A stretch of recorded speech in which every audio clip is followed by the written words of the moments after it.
secara subkutan telah digunakan selama beberapa dekade. Pada umumnya, insulin short acting dikombinasikan dengan zinc membentuk hexamer untuk meningkatkan stabilitasnya. Kecepatan hexamer terdisosiasi ditentukan oleh faktor yang luas seperti konsentrasi insulin dalam sirkulasi, serta kecepatan kerja, lama kerja, dan aktivitasnya menurunkan gula darah.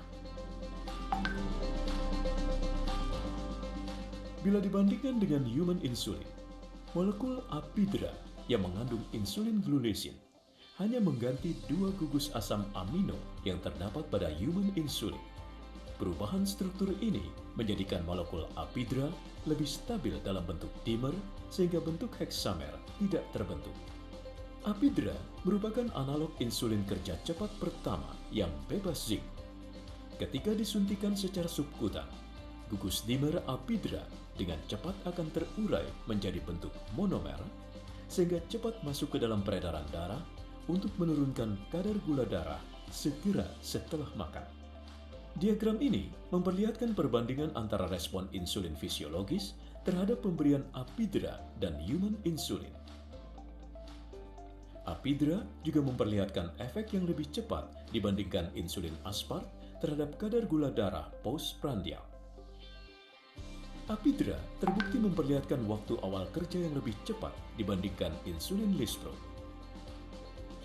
Lebih dari itu, apidra juga merupakan insulin kerja cepat yang dapat diberikan secara fleksibel, baik 15 menit sebelum makan maupun segera setelah makan.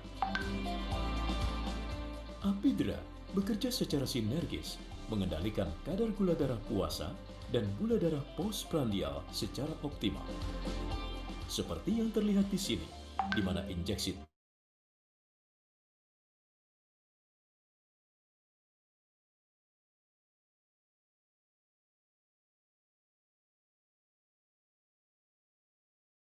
DM tipe 2, Perkeni telah menerbitkan konsensus yang telah dipakai secara luas di dunia kedokteran Indonesia.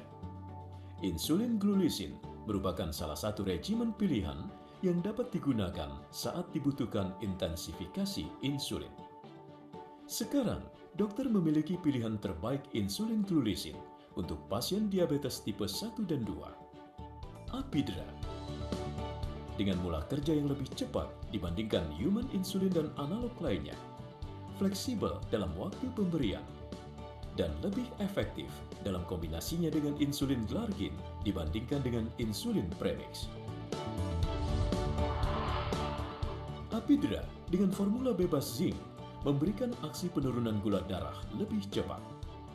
Tersedia di JKN sehingga memudahkan akses bagi pasien.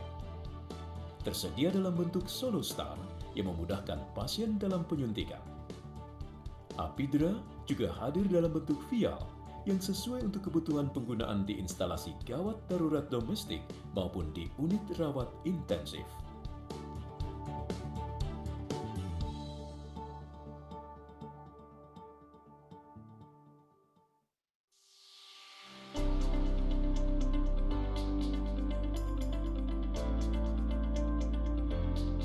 Seperti kita ketahui, pilihan pengobatan diabetes, termasuk injeksi insulin secara subkutan, telah digunakan selama beberapa dekade. Pada umumnya, insulin short acting dikombinasikan dengan zinc membentuk hexamer untuk meningkatkan stabilitasnya. Kecepatan hexamer terdisosiasi ditentukan oleh faktor yang luas seperti konsentrasi insulin dalam sirkulasi, serta kecepatan kerja, lama kerja, dan aktivitasnya menurunkan gula darah.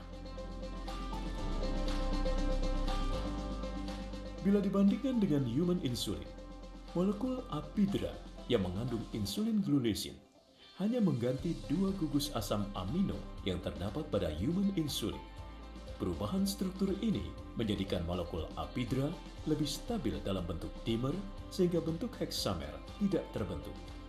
Apidra merupakan analog insulin kerja cepat pertama yang bebas zinc. Ketika disuntikan secara subkutan, gugus dimer apidra dengan cepat akan terurai menjadi bentuk monomer sehingga cepat masuk ke dalam peredaran darah untuk menurunkan kadar gula darah segera setelah makan. Diagram ini memperlihatkan perbandingan antara respon insulin fisiologis terhadap pemberian Apidra dan human insulin. Apidra juga memperlihatkan efek yang lebih cepat dibandingkan insulin aspart terhadap kadar gula darah postprandial. Apidra terbukti memperlihatkan waktu awal kerja yang lebih cepat dibandingkan insulin lispro. Lebih dari itu, Apidra juga merupakan insulin kerja cepat yang dapat diberikan secara fleksibel, baik 15 menit sebelum makan maupun segera setelah makan. Apidra bekerja secara sinergis, mengendalikan kadar gula darah puasa dan gula darah postprandial secara optimal.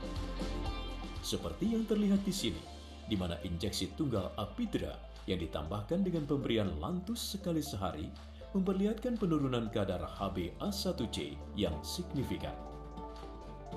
Sebagai pedoman algoritma pengelolaan DM tipe 2, Perkeni telah menerbitkan konsensus yang telah dipakai secara luas di dunia kedokteran Indonesia.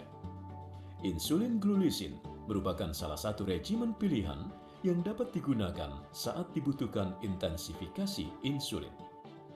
Sekarang, dokter memiliki pilihan terbaik insulin glulisin untuk pasien diabetes tipe 1 dan 2, Apidra. Dengan mula kerja yang lebih cepat dibandingkan human insulin dan analog lainnya, fleksibel dalam waktu pemberian, dan lebih efektif dalam kombinasinya dengan insulin glargin dibandingkan dengan insulin premix.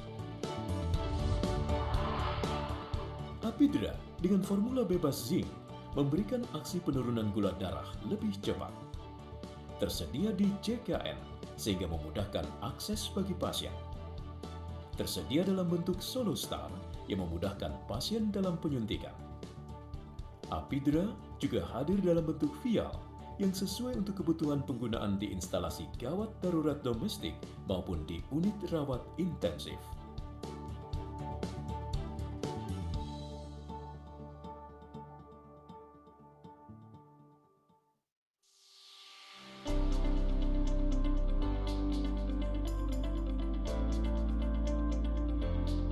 Seperti kita ketahui, pilihan pengobatan diabetes, termasuk injeksi insulin secara subkutan, telah digunakan selama beberapa dekade. Pada umumnya, insulin short acting dikombinasikan dengan zinc, membentuk hexamer untuk meningkatkan stabilitasnya. Kecepatan hexamer terdisosiasi ditentukan oleh faktor yang luas, seperti konsentrasi insulin dalam sirkulasi, serta kecepatan kerja, lama kerja, dan aktivitasnya menurunkan gula darah. Bila dibandingkan dengan human insulin, molekul Apidra yang mengandung insulin glulisin hanya mengganti 2 gugus asam amino yang terdapat pada human insulin. Perubahan struktur ini menjadikan molekul Apidra lebih stabil dalam bentuk dimer sehingga bentuk hexamer tidak terbentuk. Apidra merupakan analog insulin kerja cepat pertama yang bebas zinc. Ketika disuntikan secara subkutan, gugus dimer Apidra dengan cepat akan terurai menjadi bentuk monomer, sehingga cepat masuk ke dalam peredaran darah untuk menurunkan kadar gula darah segera setelah makan. Diagram ini memperlihatkan perbandingan antara respon insulin fisiologis terhadap pemberian Apidra dan human insulin. Apidra juga memperlihatkan efek yang lebih cepat dibandingkan insulin aspart terhadap kadar gula darah postprandial. Apidra terbukti memperlihatkan waktu awal kerja yang lebih cepat dibandingkan insulin lispro. Lebih dari itu, Apidra juga merupakan insulin kerja cepat yang dapat diberikan secara fleksibel, baik 15 menit sebelum makan maupun segera setelah makan. Apidra bekerja secara sinergis, mengendalikan kadar gula darah puasa dan gula darah postprandial secara optimal. Seperti yang terlihat di sini, di mana injeksi tunggal Apidra yang ditambahkan dengan pemberian lantus sekali sehari memperlihatkan penurunan kadar HbA1c yang signifikan. Sebagai pedoman algoritma pengelolaan DM tipe 2, Perkeni telah menerbitkan konsensus yang telah dipakai secara luas di dunia kedokteran Indonesia. Insulin glulisin merupakan salah satu regimen pilihan yang dapat digunakan saat dibutuhkan intensifikasi insulin. Sekarang, dokter memiliki pilihan terbaik insulin glulisin untuk pasien diabetes tipe 1 dan 2. Apidra. Dengan mula kerja yang lebih cepat dibandingkan human insulin dan analog lainnya, fleksibel dalam waktu pemberian, dan lebih efektif dalam kombinasinya dengan insulin glargin dibandingkan dengan insulin premix. Apidra dengan formula bebas zinc memberikan aksi penurunan gula darah lebih cepat. Tersedia di JKN sehingga memudahkan akses bagi pasien.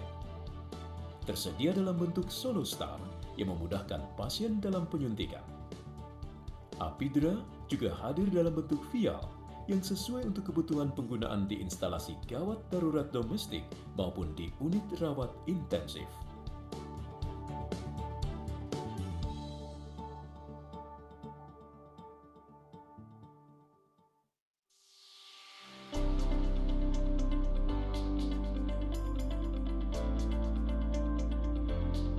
Seperti kita ketahui, pilihan pengobatan diabetes, termasuk injeksi insulin secara subkutan, telah digunakan selama beberapa dekade.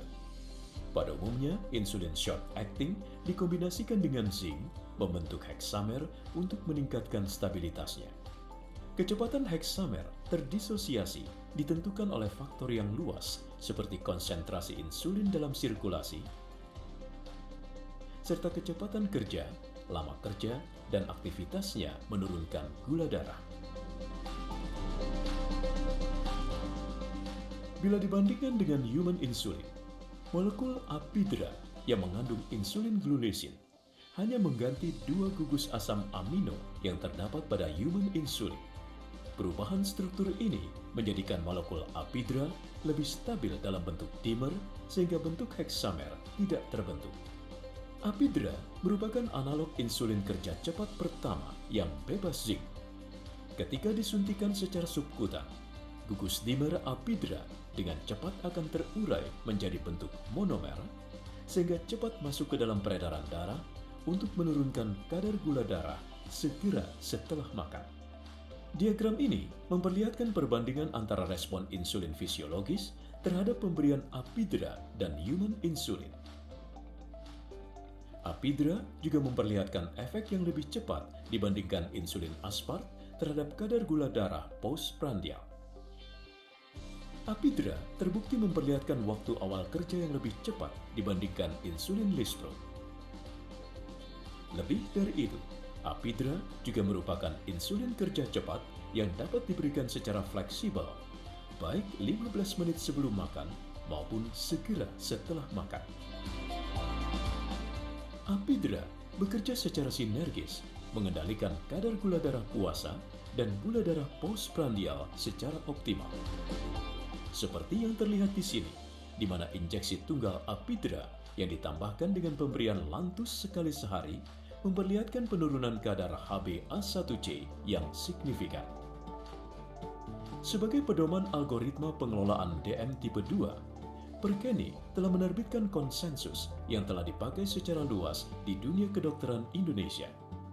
Insulin glulisin merupakan salah satu regimen pilihan yang dapat digunakan saat dibutuhkan intensifikasi insulin. Sekarang, dokter memiliki pilihan terbaik insulin glulisin untuk pasien diabetes tipe 1 dan 2. Apidra. Dengan mula kerja yang lebih cepat dibandingkan human insulin dan analog lainnya, fleksibel dalam waktu pemberian, dan lebih efektif dalam kombinasinya dengan insulin glargin dibandingkan dengan insulin premix. Apidra dengan formula bebas zinc memberikan aksi penurunan gula darah lebih cepat.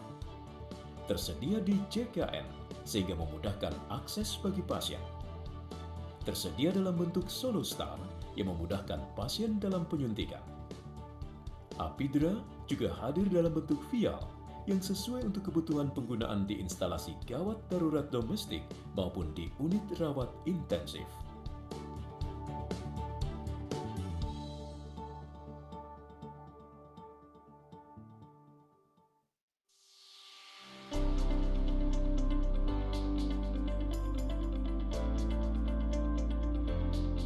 Seperti kita ketahui, pilihan pengobatan diabetes, termasuk injeksi insulin secara subkutan, telah digunakan selama beberapa dekade. Pada umumnya, insulin short acting dikombinasikan dengan zinc membentuk hexamer untuk meningkatkan stabilitasnya. Kecepatan hexamer terdisosiasi ditentukan oleh faktor yang luas seperti konsentrasi insulin dalam sirkulasi, serta kecepatan kerja, lama kerja, dan aktivitasnya menurunkan gula darah. Bila dibandingkan dengan human insulin, molekul apidra yang mengandung insulin glulisin hanya mengganti 2 gugus asam amino yang terdapat pada human insulin.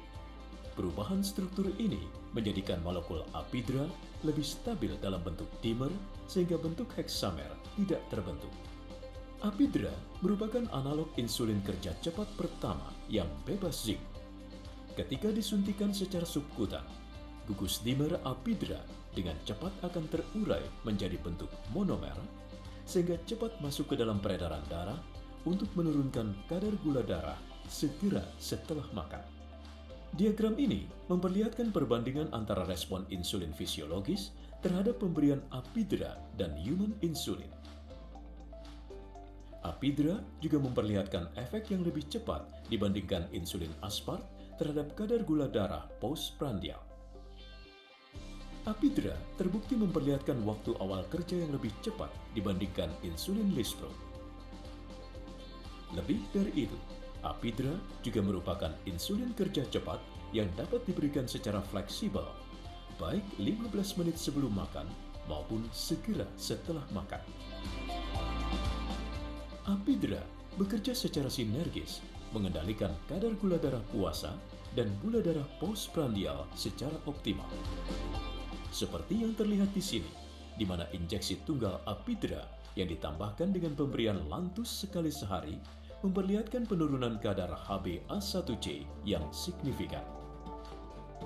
Sebagai pedoman algoritma pengelolaan DM tipe 2, Perkeni telah menerbitkan konsensus yang telah dipakai secara luas di dunia kedokteran Indonesia. Insulin glulisin merupakan salah satu regimen pilihan yang dapat digunakan saat dibutuhkan intensifikasi insulin. Sekarang, dokter memiliki pilihan terbaik insulin glulisin untuk pasien diabetes tipe 1 dan 2, apidra. Dengan mula kerja yang lebih cepat dibandingkan human insulin dan analog lainnya, fleksibel dalam waktu pemberian, dan lebih efektif dalam kombinasinya dengan insulin glargin dibandingkan dengan insulin premix. Apidra dengan formula bebas zinc memberikan aksi penurunan gula darah lebih cepat. Tersedia di JKN sehingga memudahkan akses bagi pasien. Tersedia dalam bentuk SoloStar yang memudahkan pasien dalam penyuntikan. Apidra juga hadir dalam bentuk vial yang sesuai untuk kebutuhan penggunaan di instalasi gawat darurat domestik maupun di unit rawat intensif.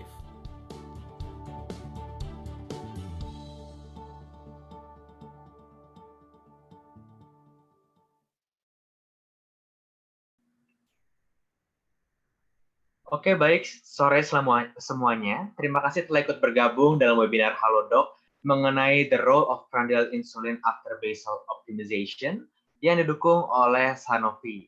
Saat ini sudah bergabung sebanyak 268 peserta, dan kami dari pihak panitia berharap bahwa acara ini dapat memberikan tambahan pengetahuan bagi rekan-rekan sekalian. Sebelum kita mulai ke dalam sesi webinar, saya akan menjelaskan sedikit mengenai mekanisme webinar pada hari ini. Hari ini akan ada sesi pemaparan materi, dan setelah pemaparan materi akan ada sesi Q&A. Bagi rekan-rekan yang memiliki pertanyaan, Anda dapat mengklik tombol Q&A pada bagian bawah layar Anda, kemudian silakan tuliskan pertanyaan Anda pada kolom tersebut. Sekali lagi, untuk pertanyaan dapat dituliskan pada tombol Q&A, dan pertanyaan yang terkumpul akan dibahas setelah pemaparan materi selesai. Dan demikian dari saya, moderator untuk webinar kali ini adalah Dr. Chelsea. Selamat sore dok, waktu dan tempat saya persilahkan. Sore, baik. Terima kasih kepada Chris. Selamat sore dan selamat datang kepada seluruh peserta webinar kita hari ini, tanggal 25 November 2020 yang didukung oleh Sanofi. Hari ini kita akan membahas mengenai the role of prandial insulin after basal optimization. Jadi mungkin penggunaan insulin ini memang sudah kita kenal secara luas, tetapi masih banyak keraguan dan pertimbangan dalam menggunakannya. Jadi untuk pertimbangan-pertimbangan ini ada dari sisi dokternya maupun dari sisi pasiennya. Kemarin beberapa saat yang lalu kita sudah membahas mengenai penggunaan insulin basal. Nah, setelah optimisasi dari penggunaan insulin basal, mungkin ada yang HbA1c-nya belum turun, ada yang gula darahnya juga masih naik turun. Nah, itu nanti kita akan membahas mengenai bagaimana sih penggunaan insulin prandialnya. Untuk itu, kita sudah kedatangan seorang pembicara, yaitu Dr. I. Made Pande Dwipayana, SPPD KEMD. Saya akan sedikit memperkenalkan beliau. Jadi beliau ini lahir di Mengwi 3 April 1977. Beliau ini merupakan seorang konsultan di Divisi Endokrinologi, Metabolisme, dan Diabetes di Departemen Penyakit Dalam di Universitas Udayana dan RS Sanglah, Bali, Indonesia. Beliau ini juga merupakan seorang pengajar atau dosen di bagian penyakit dalam di FK Udayana Bali yang tentunya sudah memiliki banyak sekali pengalaman, pelatihan, penelitian, dan ilmiah di bidang endokrinologi, metabolisme, dan diabetes. Baik, untuk materi hari ini saya serahkan waktu dan kesempatan kepada Dr. Pandi. Silakan, Dok. Baik, terima kasih pada Dr. Chelsea sebagai moderator. Selamat sore Bapak Ibu sejawat dokter sekalian, mungkin dari beberapa daerah di Indonesia ya. Mudah-mudahan semua dalam keadaan sehat dan seterusnya dalam keadaan sehat, terutama di masa pandemi COVID-19 ini. Baik, selamat berjumpa kembali dalam acara webinar kita. Yang sore hari ini saya diminta menyampaikan materi tentang peranan dari insulin prandial, yang salah satu insulin prandial yang kita ketahui adalah glulisin ya. Setelah pemberian basal yang kita optimalisasi tentunya pada pasien-pasien, khususnya pasien diabetes tipe 2. Bapak Ibu sejawat dokter sekalian, seperti kita ketahui bahwa diabetes, khususnya diabetes tipe 2 ini adalah penyakit kronik yang progresif ya. Yang sekalipun awalnya kita berhasil melakukan kendali glikemik dengan misalnya lifestyle, kemudian pemberian monoterapi oral, kombinasi terapi oral, kemudian menambahkan insulin basal, karena progresivitas dari penyakit akan terjadi penurunan fungsi sel beta pankreas yang akhirnya kita memerlukan terapi insulin eksogen, yaitu basal bolus dalam hal ini, atau bisa basal plus dalam hal ini kombinasi basal insulin dengan prandial insulin. Nah, bagaimana peranan prandial insulin dalam terapi diabetes, khususnya diabetes tipe 2 setelah optimalisasi dengan basal ini yang akan kita diskusikan ke depan. Mudah-mudahan slide saya terlihat ya. Bapak Ibu sejawat dokter sekalian, seperti kita ketahui parameter sebagai glycemic control atau glycemic target pada pasien-pasien diabetes, khususnya pasien diabetes tipe 2 misalnya, itu adalah hemoglobin A1C. Dan hemoglobin A1C atau glycated hemoglobin ini tentu komponennya di situ adalah basal glukus dan postprandial glukus. Dan kontribusi dari fasting atau basal glukus atau gula darah puasa dengan prandial ini kita bisa cerminkan terhadap kadar dari atau level dari hemoglobin A1C-nya. Tetapi perlu diingat bahwa antara Caucasian dengan Asia, karena kita termasuk bangsa Asia, itu sedikit berbeda karena ternyata pada studi orang-orang Asia itu kontribusi gula postprandial atau postprandial glukosnya itu lebih prominent. Walaupun sebenarnya yang di Caucasian didapatkan kalau makin tinggi HbA1c di atas 8,5 itu kontribusi basal yang dominan, semakin mendekati target HbA1c itu postprandial glukos yang lebih dominan. Seperti dilihatkan dari cat yang warna biru ini. Nah, pada bangsa Asia atau orang-orang Asia, ternyata kontribusi prandial plasma glukos seperti dilihatkan diagram batang yang warna biru ini, sekalipun HbA1c-nya masih jauh dari target yang di bawah 7, itu memperlihatkan lebih prominent dia. Nah, untuk mengatasi prandial plasma glukos ini tentu peranan prandial insulin sangat dibutuhkan. Jadi sekali lagi Bapak Ibu sejawat dokter sekalian, untuk kontrol glikemik pada pasien diabetes khususnya orang-orang Asia itu kita lihat karakteristik dari pasien-pasien diabetes tipe 2 di Asia itu biasanya BMI-nya lebih rendah dan sejak awal sudah terjadi penurunan fungsi sel beta sehingga tidak cukup biasanya kita perhatian kita pada basal saja tapi prandial juga perlu mendapatkan perhatian karena sejak awal terjadi penurunan sel beta pankreas dibanding pasien-pasien Caucasian. Dan onset pada pasien-pasien diabetes tipe 2 pada orang Asia itu biasanya lebih mudah. Excursion atau increment prandial plasma glukosnya itu lebih tinggi biasanya dibanding orang-orang Caucasian. Dan seperti kita ketahui, orang ASEAN dibanding Caucasian itu diet karbohidratnya lebih tinggi ya. Bapak Ibu sejawat dokter sekalian kalau pernah ikut seminar kedokteran di luar, di daerah negara Caucasian, di Eropa itu misalnya kalau kita lihat pas lunch itu kita enggak makan karbohidrat yang paling buah dan minum saja. Sedangkan kita karbohidrat kita makan pagi, makan siang, makan malam itu hampir selalu banyak sehingga prandial plasma glukos itu peranannya sangat prominent sekali lagi. Sehingga penting bahwa kontrol glikemik pada pasien-pasien diabetes kita di Asia termasuk Indonesia itu perlu early mealtime insulin treatment. Artinya sejak awal kita harus perhatikan komponen prandial plasma glukos ini.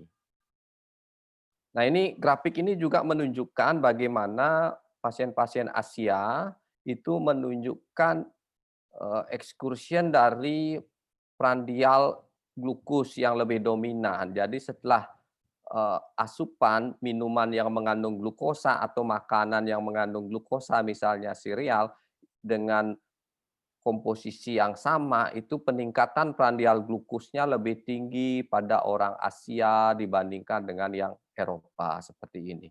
Yang biru muda ini yang Asia, yang biru tua ini yang Eropa.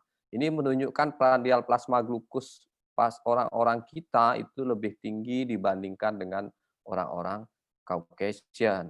Dan sekali lagi dalam mengobati pasien-pasien diabetes yang tentunya harapan kita adalah menghambat atau mencegah komplikasi kronik termasuk komplikasi kardiovaskuler misalnya, itu adalah bagaimana kita melakukan kontrol terhadap fasting plasma glukos, prandial plasma glukos, dalam hal ini dicerminkan oleh glycated hemoglobinnya, dan variability fluktuasi dari gula darah hariannya, yang bisa mempengaruhi kondisi oksidatif stres.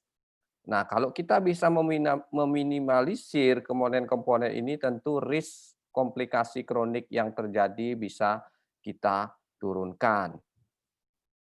Dan kalau kita lihat guideline yang kita punya dari Perkeni, terakhir kita update 2019, memang kita juga mengadopsi dari guideline ADA, EASD ya, bagaimana kita melakukan terapi setelah melakukan lifestyle modification pada pasien-pasien yang terdiagnosis diabetes. Kalau gagal dengan monoterapi, kita bisa lanjutkan dengan dual terapi, triple terapi, karena progresivitas seperti yang saya sampaikan tadi, akhirnya pasien memerlukan insulin. Dan sejak awal bisa kita berikan kombinasi basal misalnya, ini mungkin sudah dibicarakan pada webinar sebelumnya. Kalau sejak awal ABA1C-nya di atas 9 dengan ada gejala simptom yang khas gitu, kita bisa langsung kombinasi dengan basal insulin, kemudian kita optimalisasi, dan kalau tidak mencapai target, akhirnya kita perlu intensifikasi dengan penambahan prandial insulin, baik dia basal plus 1 atau basal plus 2, atau basal bolus, 1 kali suntikan basal dan 3 kali suntikan prandial. Nah, ini guideline dari Diabetes Care 2020, mungkin agak kecil terlihat dari layar monitor Bapak Ibu sejawat dokter sekalian, tapi yang jelas di sini, kalau gagal dengan obat-obat oral dan kita memerlukan injeksi, ini kita bisa mulai dengan basal insulin dengan dosis 10 unit atau 0,1 sampai 0,2 unit per kilogram berat badan per hari. Kemudian kita melakukan titrasi sampai mencapai target basal. Dan Bapak Ibu sejawat dokter sekalian mungkin sudah tahu target basal glukos kita adalah 80 sampai 130. Kalau itu belum mencapai, setelah 2-3 bulan misalnya AB1C-nya juga belum mencapai 7, ya, kita bisa tambahkan 1 prandial misalnya pada makan utama dengan dosis misalnya 4 unit atau 10% dari basal insulin harian yang dia butuhkan. Ini bisa kita titrasi. Kalau tidak mencapai target, kita bisa tingkatkan intensifikasinya dengan basal plus 2 atau basal bolus, yaitu 1 kali suntikan basal ditambah dengan 3 kali prandial. Seperti ini. Dan tentu salah satu modalitas prandial insulin yang kita punya adalah glulisin ini. Ini secara skematis bagaimana kita melakukan pilihan intensifikasi terapi insulin. Jadi kalau sudah optimalisasi dengan basal, kita akan tambahkan intensifikasi, bisa ditambahkan insulin rapid pada insulin basal yang sudah didapatkan oleh pasien, atau kombinasi basal dengan GLP-1 reseptor agonis, misalnya lixisenatide misalnya yang kita kenal.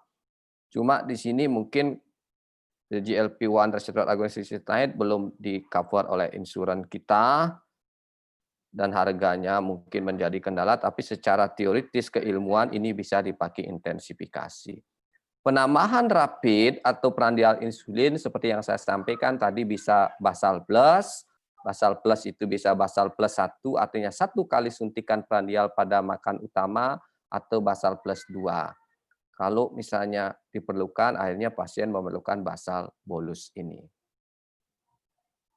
Nah, kapan kita menambahkan prandial insulin pada pasien-pasien yang telah mendapatkan basal insulin, misalnya glargin. Ya. Sudah dapat glargin, sudah pasang target 80-130 gula puasanya, belum mencapai target.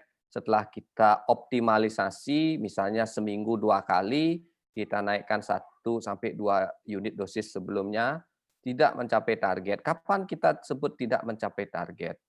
Misalnya HbA1c belum mencapai target, padahal basal insulin glarginnya sudah kita berikan 0,5 unit per kilogram berat badan per hari. Misalnya berat badan pasien 60 gitu, 60 kilo. Basal insulin glarginnya sudah 30 unit, tapi ABA1C-nya masih di atas 7, di atas 8 gitu misalnya. Kalau menaikkan basalnya terus, kemungkinan tidak akan mencapai target glikemik yang kita harapkan. Sehingga di situ peranan menambahkan prandial insulin glulisin. Atau ABA1C-nya masih tinggi, ya, padahal basal insulinnya sudah mencapai target 80-130 misalnya. Nah, kalau kita naikkan basalnya, takutnya nanti kalau kita naikkan glarginnya, gula darah puasanya malah hipo nanti. Makanya kalau AB1C-nya belum mencapai target, tapi gula puasanya sudah bagus, pikiran kita adalah gula prandialnya yang belum mencapai target. Apalagi HbA1c-nya mendekati target, misalnya 7,5, 8 gitu. Mungkin kita harus intervensi dengan prandial glulisin insulin. Atau pasien-pasien yang gula darah puasanya dengan basal insulin dalam rentang target, tapi gula darah prandialnya yang masih belum mencapai target. Ini mungkin hampir sama dengan yang kedua tadi. Atau kalau kita tingkatkan basal insulinnya, walaupun belum mencapai dosis setengah unit per kilogram badan per hari misalnya, tapi pasiennya sering terjadi hipoglikemi pada basalnya. Nah, ini kemungkinan basalnya sudah cukup dan prandialnya yang perlu kita perhatikan. Nah, seperti yang saya sampaikan Bapak Ibu, sejawat dokter sekalian, salah satu prandial insulin yang kita punya adalah insulin glulisin ini. Ini secara molekuler, insulin itu Bapak Ibu sejawat dokter sekalian pasti sudah kenal, insulin itu kan suatu protein. Suatu protein yang dibentuk dari pre-proinsulin menjadi proinsulin. Proinsulin itu terdiri dari 3 rantai, ada rantai A, rantai B, dan rantai C. Kemudian proinsulin itu akan berubah menjadi rantai A, rantai B-nya membentuk insulin, rantai C-nya membentuk C-peptide. Sehingga kalau kita memeriksa apakah memang insulin endogennya yang kurang, biasanya kita cek C-peptide juga. Nah, insulin itu terdiri dari rantai A dan rantai B. Yang namanya rantai protein pasti tersusun atas susunan atau gugus asam amino. Yang rantai A itu terdiri dari 21 asam amino, rantai B terdiri dari 30 asam amino. Susunan asam amino ini saya kira tidak usah dihafal ya. Tapi prinsipnya pada insulin glulisin dilakukan pergantian dari beberapa asam amino sehingga membentuk analog insulin glulisin yang kita kenal Apidra gitu misalnya. Yaitu diganti asam amino lisin di asam amino nomor 30 di rantai B, ya glulisinnya diganti lisin, kemudian aspargin yang di rantai B nomor 3 diganti dengan lisin. Jadi pergantian dengan asam amino glulisin dan asam amino lisin namanya glulisin. Jadi disebutlah insulin ini glulisin gitu. Jadi semuanya sebenarnya ada artinya nama itu. Apa tujuan penggantian asam amino ini adalah supaya dia menjadi bentuk dimer ya, tidak heksamer lagi, sehingga begitu disuntikkan lebih cepat dipecah menjadi monomer, sehingga lebih cepat mencapai sirkulasi darah dan berikatan dengan reseptor insulinnya. Jadi dalam hal ini onset of action-nya akan menjadi lebih cepat, sehingga dalam mengontrol gula darah postprandialnya juga akan lebih cepat. Dan di samping itu, kenapa dia bisa juga dalam bentuk dimer setelah diganti asam amino ini? Karena dia juga tidak mengandung zinc di sini. Dibandingkan dengan lispro dan aspat dan human insulin, glulisin ini tidak mengandung zinc yang merupakan complexing agent dan ditambahkan polisorbat 20 sebagai stabilizing agent. Sehingga dia lebih cepat diserap dan onset of action-nya lebih cepat dan kerja dalam menurunkan prandial glukosnya juga lebih cepat. Ini mekanisme kerjanya seperti yang saya sampaikan tadi. Insulin prandial yang lain atau rapid acting insulin yang lain yang analog yang kita kenal ada lispro dan aspat, itu sebenarnya bentuknya adalah heksamer. Sehingga untuk bisa mencapai di reseptor harus sampai berikatan dengan reseptor insulin yang ada di permukaan setiap sel, misalnya sel otot, sel hati untuk mengambil glukosa itu, dia harus dalam bentuk monomer. Nah, kalau sejak awal dia berbentuk heksamer dan ada complexing agent zinc di situ dan fenol, akan mengakibatkan agak perlu waktu untuk berubah menjadi monomer karena dia harus menjadi dimer terlebih dahulu. Baru setelah monomer dia disirkulasi dan berikatan di reseptor insulin. Sedangkan rapid acting insulin analog glulisin ini dia tidak ada zinc dan ditambahkan stabilizing agent polisorbat 20 akan langsung dan pergantian dari asam amino di rantai B nomor 30 tadi dan nomor 3 tadi dengan glulisin dan lisin sehingga namanya glulisin itu akan menjadi dimer dalam bentuk dimer sehingga akan lebih cepat dipecah menjadi monomer dan di edarkan dalam sirkulasi dan kemudian akhirnya berikatan dengan reseptor insulin yang ada di permukaan setiap sel.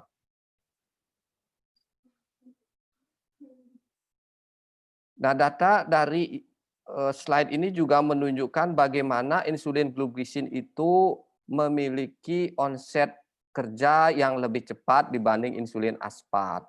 Kalau kita lihat, dibandingkan insulin aspat, di sini area under curve dari glucose infusion rate dari glukosin ini waktunya lebih panjang daripada aspat. Ini menunjukkan bahwa dia memerlukan glukos yang lebih tinggi dalam waktu yang lebih lama, artinya insulinnya dalam sirkulasi itu sudah berada dalam level yang lebih tinggi dibanding aspat. Ini menunjukkan dia onset kerjanya dia cepat.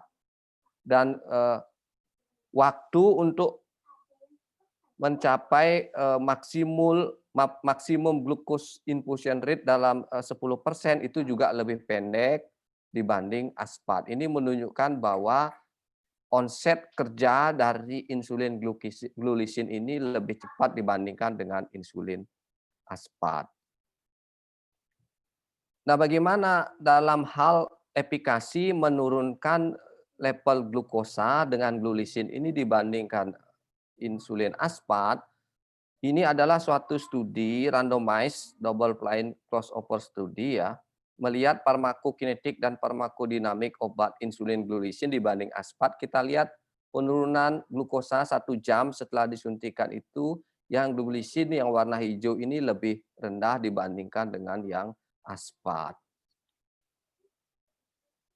Dan puncak konsentrasi insulin setelah disuntikan juga terlihat di sini bahwa pada pasien yang mendapat glulisin itu lebih tinggi dibandingkan dengan aspat.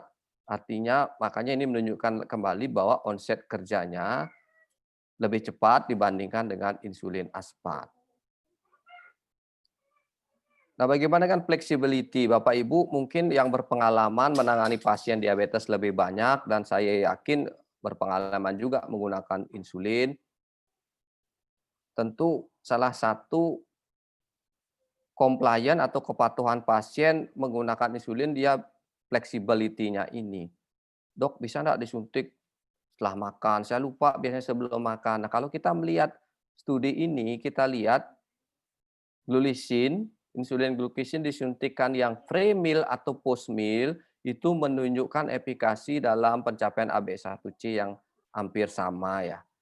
Demikian juga dengan perubahan berat badan juga secara statistik tidak bermakna. Jadi dia fleksibel, bisa disuntikan 15 menit sebelum makan atau segera setelah makan. Nah, ini juga menjadi keuntungan buat kita kalau pasien-pasien yang pola makannya belum stabil, kadang porsi makannya habis, kadang tidak. Kalau bisa disuntikkan segera setelah makan, kita bisa atur dosisnya sesuai porsi makannya sehingga risiko hipo juga akan lebih rendah. Ini suatu studi OPAL yang membandingkan kombinasi glargine dengan glulisin dalam hal glycemic control, baik itu glulisinnya diberikan pada saat sarapan pagi atau saat makan utama ya. Nah, ini menunjukkan baik pada yang grup disuntikan pada saat sarapan atau yang disuntikan pada porsi makan yang utama itu menunjukkan penurunan dari HbA1c yang sama-sama bermakna dibandingkan dengan baseline. Nah, sekali lagi Bapak Ibu sejawat dokter sekalian, bagaimana kita melakukan intensifikasi secara klinik praktis, dan saya yakin Bapak Ibu sejawat dokter sekalian yang tergabung dalam Halodoc ini sudah terbiasa menggunakan insulin. Seperti disampaikan juga oleh Dr. Chelsea tadi, beberapa waktu yang lalu sudah webinar tentang basal insulin yang kita mulai dengan kalau memerlukan insulin inisiasi dengan basal, biasanya kita mulai dosis 10 unit per hari atau 0,1 sampai 0,2 unit per kilogram berat badan per hari. Nah, ini bisa dilakukan penyesuaian dosis setiap 1 sampai 2 kali seminggu dengan menaikkan dosis 2-4 unit dari dosis sebelumnya atau 10% sampai 15% dari dosis sebelumnya. Sampai mencapai target kita adalah kalau memberikan basal insulin tentu basal glukos yang kita targetkan yaitu 80 sampai 130 mg per desiliter. Nah, kalau misalnya tidak mencapai glycemic control yang kita harapkan, AB1C-nya masih di bawah 7, padahal dosis basal insulin glarginnya misalnya sudah di atas setengah unit per kilogram berat badan per hari, kita bisa lakukan intensifikasi, misalnya salah satu caranya menambahkan prandial insulin glulisin atau apidra misalnya dengan dosis 4 unit atau 10% dari dosis basal terakhir yang dia terima. Ini bisa dinaikkan dosisnya sama, titrasi dosisnya 1-2 unit atau 10-15% dari dosis sebelumnya setiap 1-2 kali seminggu sampai mencapai target yang kita harapkan. Kalau tidak mencapai target setelah 2 atau 3 bulan mungkin kita bisa tambahkan suntikan yang kedua itu yang kita kenal dengan istilah basal plus 2 atau kalau diperlukan basal bolus 1 kali suntik basal dengan 3 kali suntik prandial setiap makan. Nah, kalau basal bolus teknik tentu ini akan lebih fleksibel ya dan lebih mengikuti pola sekresi insulin endogen kita. Insulin basal glargin akan mengcover gula puasa dan insulin glulisin prandial setiap makan akan mengcover prandial glukos yang akan terjadi setiap makan. Ini akan mengikuti pola insulin endogen yang seperti ditunjukkan grafik warna abu-abu ini. Nah, bagaimana kita melakukan titrasi atau mengatur dosis? Dosis mana yang kita atur? Bapak Ibu sejawat dokter sekalian, sekali lagi obat-obat untuk kontrol glikemik atau gula, karena komponen gula itu adalah gula puasa dan gula prandial, glucose lowering agent baik oral maupun insulin juga ada yang fokusnya ke basal, ada yang ke prandial. Sehingga kalau kita memberikan misalnya dalam hal ini insulin basal, yang kita gunakan untuk parameter dosis adalah gula darah puasa tentunya. Nah, kalau kita menyuntikkan insulin prandial, yang kita jadikan parameter untuk mengatur dosis adalah kadar gula darah prandial atau gula darah sebelum makan setelahnya. Misalnya begini, kalau kita menyuntikkan glulisin 4 unit misalnya sebelum makan pagi. Jadi yang kita pakai monitor apakah glulisin 4 unit yang disuntikkan sebelum makan pagi itu sudah mencapai target apa tidak, itu adalah gula darah sebelum makan siang. Kalau disuntikkan sebelum makan siang, yang kita pakai parameter untuk mengetahui dosisnya cukup apa tidak adalah gula darah sebelum makan malam. Kalau kita menyuntikkan glulisin sebelum makan malam, yang kita pakai parameter mengetahui dosisnya cukup apa tidak adalah gula darah sebelum tidur, seperti itu. Dan kita naikkan dosisnya untuk suntikan berikutnya. Bukan berarti suntikan pagi, glulisin 4 unit misalnya, kita cek gula darah sebelum makan siangnya masih tinggi 250 misalnya, yang makan siang itu kita naikkan glulisinnya. Enggak seperti itu, tapi besoknya. Karena efek dari suntikan glulisin pagi ini adalah gula sebelum makan siang. Jadi yang kita naikkan adalah sebelum makan pagi besoknya. Bagaimana menaikkan berapa unit tergantung target. Target yang kita pasang biasanya 80 sampai 130. Kalau mencapai ini gulanya berarti dosisnya tidak kita ubah. Kalau di bawah 70 bisa kita turunkan 1 atau 2 unit dari sebelumnya. Di atas 130 kita bisa naikkan 1 atau 2 unit dari dosis sebelumnya. Dan terbukti Bapak Ibu sejawat dokter sekalian dari beberapa studi, salah satunya studi oleh Takeshi et al. Yang 2018 ini, bahwa glulisin ini membantu memperbaiki glycemic variability yang lebih baik. Ya. Kita lihat perbedaan antara gula darah preprandial dan postprandial tertinggi setiap makan ya. Ini makan pagi, makan siang, makan malam. Kita lihat dibandingkan dengan Lispro dan Aspart yang sama-sama rapid acting analog insulin untuk mengatasi gula darah prandial. Kita lihat yang hijau ini adalah glulisin, itu paling rendah increment dari gula preprandial dan postprandialnya. Ini menunjukkan efikasi yang lebih kuat dari glulisin dibandingkan dispro dan aspat dalam menurunkan gula darah prandial. Ini kemungkinan karena tadi itu onsetnya lebih cepat sehingga peak prandial glukosnya bisa diatasi dengan lebih baik oleh glulisin dibanding dispro dan aspat.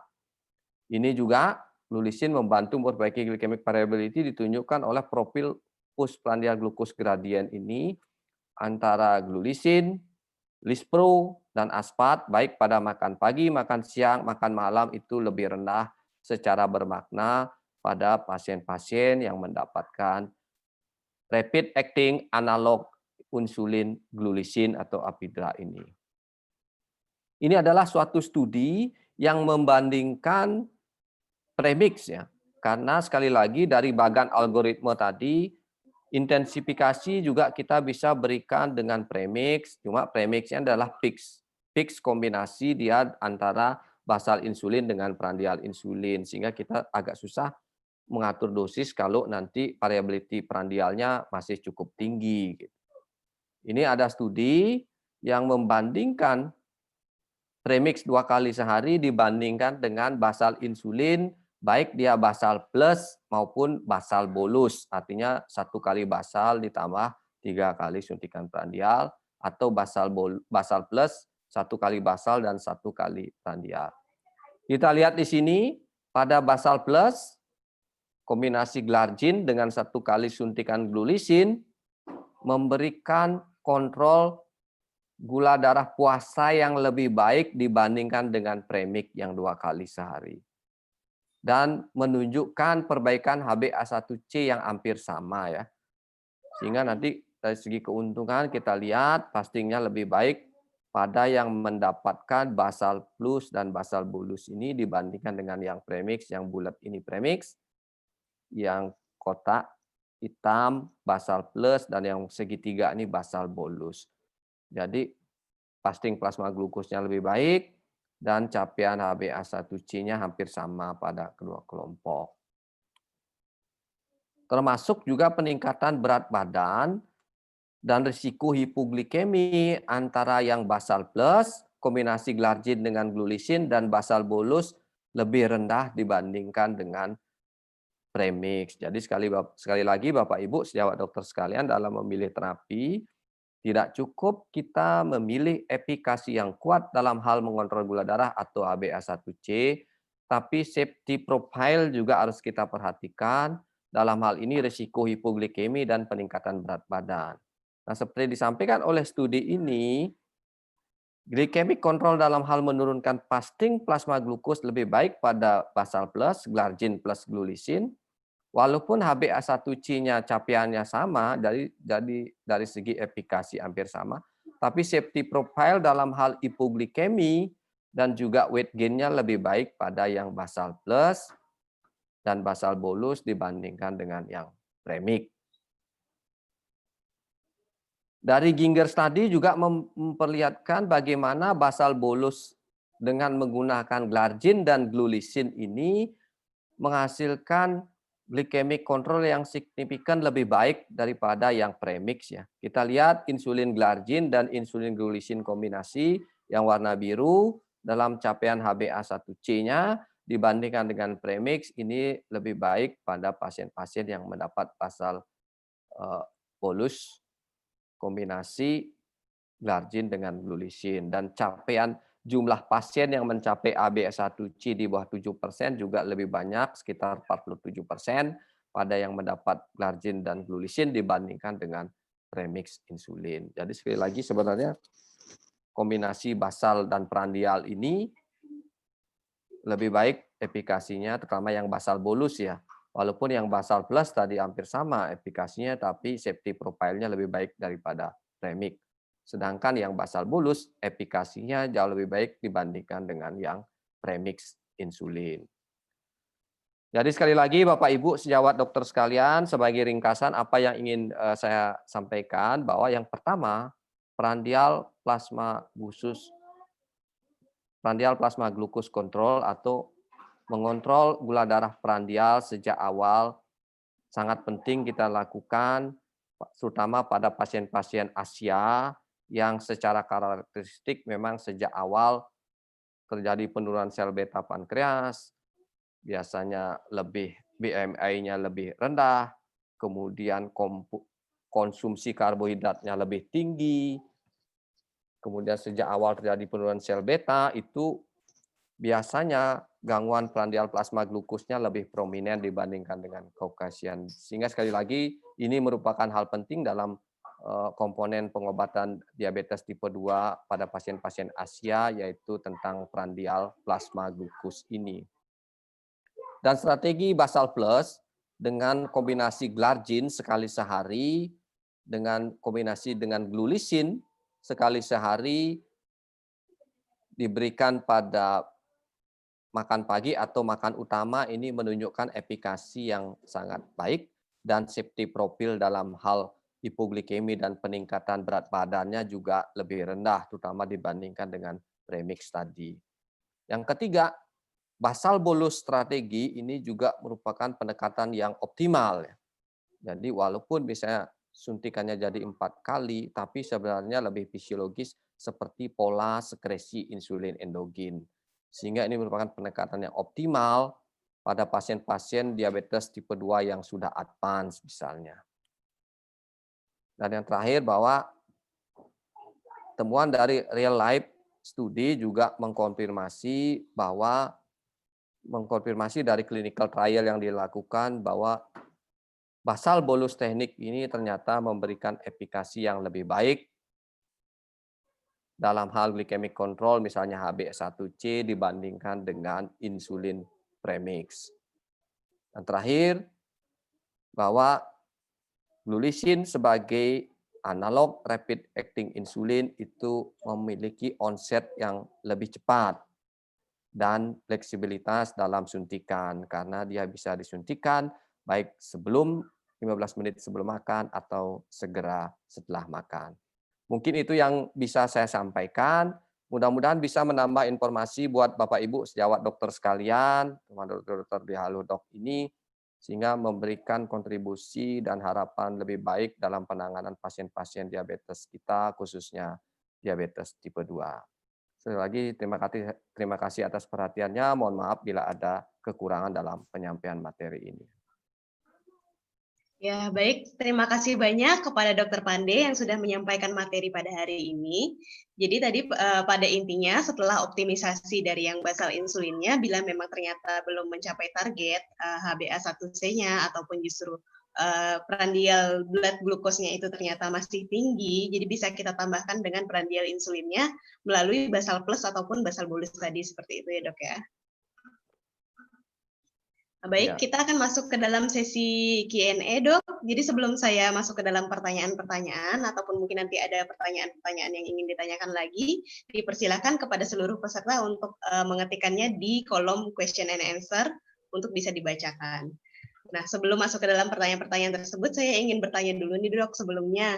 Bagaimana pengalaman dokter sendiri dalam menangani pasien-pasien yang memang membutuhkan insulin dengan basal plus ataupun basal bolus ini, Dok? Mungkin bisa sedikit cerita pengalaman-pengalaman dari praktek sehari-harinya. Ya, terima kasih Dr. Chelsea. Saya kira memang teman-teman dokter di Paskes primer juga saya kira lebih banyak pengalaman tentang insulin sebenarnya juga ya. Walaupun saya tidak tahu sekarang aturan yang terakhir apakah untuk menginisiasi insulin harus direferal dulu ke Paskes tingkat 2 apa gimana. Tapi setidaknya setelah stabil, kondisi glikemiknya kan biasanya dirujuk balik gitu. Nah, memulai insulin memang namanya insulin ya sering mendapatkan rejection juga dari pasien ya. Atau yang kita sebut insulin distress misalnya. Makanya ada suatu istilah euthymia, euthymia itu bagaimana kita menumbuhkan rasa percaya diri pada pasien agar dia mau menerima edukasi terapi insulin yang kita berikan kalau memang pasiennya sudah indikasi kan ya. Kan banyak sekali indikasi insulin seperti yang saya sampaikan salah satu tadi. Nah, kalau memang memulai insulin susah dan biasanya menginisiasi mungkin sudah dijelaskan sebelumnya kita bisa memilih insulin yang sederhana misalnya. Yang risiko hiponya juga rendah, Misalnya dalam hal ini inisiasi dengan basal dulu seperti Glargin, Lantus gitu misalnya. Dengan dosis seperti yang saya sampaikan tadi 0,1 sampai 0,2 unit per kilogram per hari atau sekitar 10 unit per hari. Nah, itu titrasi. Nah, dengan sekali suntik biasanya dia merasakan, oh ternyata tidak sulit. Apalagi kita bisa mengedukasi bagaimana yang membuat insulin distress paling banyak itu rasa nyeri biasanya. Nah, itu juga perlu kita edukasi tentang teknik nyuntik, bagaimana mengurangi rasa nyeri. Itu juga penting. Termasuk mengurangi rasa nyeri, sekarang kan insulin sudah kemajuan teknologi kedokteran kan jarumnya sudah teknologi thin wall sekarang, sangat tipis, pendek, ada silikonnya sehingga tidak nyeri. Dan cara nyuntik juga harus diedukasi. Jangan menyuntik pada saat insulinnya dingin, biasanya ditaruh di lemari pendingin misalnya, asal jangan di freezer ya, dihangatkan dulu sebelum disuntik dengan cara menggulung-gulungkan di telapak tangan misalnya. Karena kalau suhu dingin dia biasanya nyeri, jangan nyuntik di daerah akar rambut gitu misalnya. Cara menancapkan insulin juga harus tepat gitu. Nah, ini yang informasi ini yang harus kita berikan ke pasien dan berikan contoh-contoh yang positif. Jangan memberikan contoh, ya dulu ada pasien saya begitu pakai insulin sebulannya meninggal, padahal sebenarnya sudah terlambat insulinnya, komplikasinya sudah banyak gitu. Berikan contoh pasien saya ini sudah dapat insulin, gulanya jadi bagus loh, HbA1c-nya jadi bagus. Sehingga pasien termotivasi, itu yang namanya menumbuhkan kondisi euthymia. Sehingga mengurangi barrier insulin distress itu gitu. Nah, untuk edukasi ini mungkin secara personal agak susah kalau dokternya banyak punya pasien, makanya penanganan diabetes itu sebenarnya tidak cukup oleh satu dokter. Kita harus multidisiplin sehingga ada edukator misalnya yang secara reguler kita berikan edukasi tentang misalnya terapi nutrisi, termasuk teknik itu yang kita berikan. Saya kira itu yang bisa informasinya Dr. Ces ya. Iya. Ini Baik. sudah banyak pertanyaan di Q&A ya. Iya, baik dok. Berarti pada intinya memang selain dari kita memberikan insulin, edukasi sendiri ke pasien juga penting ya dok ya untuk kepatuhan pasien, terutama dalam mencapai kontrol glikemiknya seperti itu dok ya. Ya. Ya, baik dok. Kita akan masuk ke dalam pertanyaan pertama dari Dr. Henry. Selamat sore dokter, izin bertanya, apakah bisa untuk pemakaian basal insulin dan prandial insulin pada pasien yang sama atau digunakan salah satu saja untuk mencegah kemungkinan terjadinya hipoglikemi? Terima kasih dok. Oh, ini basal bolus ini memang pada satu pasien ya, bukan berarti dua pasien, satunya basal, satunya prandial ya. Kalau kita menganut paham fix the basal first dan prandial, memang kita menginisiasi dengan basal insulin dulu kan, basal insulin. Nah, dengan harapan basal insulinnya kita kontrol, prandial insulinnya ikut turun gitu loh. Kalau dengan kombinasi basal dengan oral, gula prandial, gula basalnya terkendali, dengan cerminan HbA1c-nya juga mencapai target di bawah 7, mungkin cukup dengan basal oral saja. Tapi kalau misalnya dengan basal, kombinasi oral, ya, HbA1c-nya belum mencapai target, apalagi misalnya dosis basalnya sudah mencapai setengah unit per kilogram berat badan per hari, itu harus kita pikirkan prandial yang mengalami gangguan. Sehingga mulailah kita mengintensifikasi, menambahkan dengan suntikan prandial yang setiap makan atau satu kali makan pada saat makan yang porsinya paling besar. Misalnya dengan insulin prandial glulisin ini gitu. Nah, ini yang suntikan prandial ini kita harus atur dosis juga. Gimana cara mengatur dosis seperti yang saya sampaikan tadi? Kalau disuntik pagi, yang kita pakai parameter mengatur dosisnya adalah gula darah sebelum makan siang. Kalau masih tinggi, besoknya naikkan lagi gitu. Karena kalau masih tinggi ya kita tambahkan satu kali lagi yang makan paling banyak yang kedua gitu. Misalnya makan siang, pagi dan siang berarti kita suntikkan. Jadi memang pada satu pasien basal plus atau basal bolus ini dengan target prandialnya 80 sampai 130, basalnya 80 sampai 130, prandialnya di bawah 180 gitu. Jangan sampai terjadi hipoglikemi. Jadi bukan berarti sejak awal karena takut hipoglikemi kita tidak berani mengintensifikasi itu loh. Karena salah satu barrier juga itu ketakutan hipoglikemi yang berlebihan dari pasien atau dari dokter itu menjadi kendala barrier dalam insulin gitu. Itu pentingnya edukasi dan monitoring sebenarnya. Demikian Dokter Chelsea. Ya, baik. Terima kasih, Dok. Kemudian saya penasaran nih, Dok. Apakah misalnya seandainya ada pasien yang memang HbA1c-nya di atas 7, kemudian mungkin fasting blood glucose-nya itu normal tanpa insulin basal, tapi yang tinggi itu justru hanya prandial blood glucose-nya aja. Nah, itu apakah bisa kita berikan untuk insulin prandialnya, Dok? Seperti itu. Ya, terima kasih. Pertanyaannya sangat baik sekali, Dokter Chelsea. Bukan berarti kalau kita fix the basal first, kita harus semuanya pasien harus basal dulu untuk mencapai target. Kembali kita melihat pola sekresi insulin endogen ya. Ada insulin sekresi fase 1, ada fase 2 namanya. Fase 1 itu respon dari karbohidrat yang kita konsumsi. Jadinya insulin prandial. Kemudian fase 2 itu adalah untuk fastingnya, insulin puasa. Nah, kita tidak tahu apakah pola sekresi mana yang lebih dominan terganggu pada pasien kita. Nah, untuk mengetahui itu kan yang penting monitor gulanya, mana yang lebih terganggu, fasting apa prandial, kan itu yang kita lihat. Yang kedua, asupan karbohidrat sangat berbeda-beda juga. Pada orang-orang kita di Asia termasuk di Indonesia itu karbohidrat itu selalu tinggi pagi, siang, malam itu. Beda dengan Caucasian.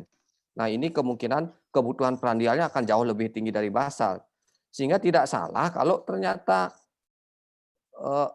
sejak awal kita ketemukan prandial glukosnya yang lebih tinggi, bisa saja kita langsung berikan prandial gitu loh. Apakah plus, apakah 1 kali suntikan yang utama atau 2 kali atau langsung 3 kali tergantung porsi makan pasien gitu. Jadi tidak salah untuk memberikan prandial. Sekali lagi target monitoring mana yang lebih dominan gangguan itu yang kita sebagai fokus untuk memberi. Sama kayak oral juga begitu. Kalau memilih obat oral, apakah harus metformin semua? Apakah harus long acting sulfonylurea yang tujuan kita basal? Tergantung gulanya sejak awal kita lihat. Kalau sejak awal gulanya misalnya fastingnya 220, prandialnya 250. Increment antara basal dengan prandial kan tidak jauh beda itu. Bisa saja kita intervensi basal dulu, harapannya basalnya turun, prandialnya yang agak mepet dengan basalnya itu akan ikut turun gitu. Tapi kalau basalnya 180, prandialnya 400, kita harus lihat ini apakah porsi karbohidrat dia terlalu tinggi, karbohidrat count kita harus edukasi gitu loh. Kalau sudah bagus pola makannya sesuai kebutuhan, mungkin dominan prandial yang kita pilih obat atau insulinnya seperti itu. Terima kasih.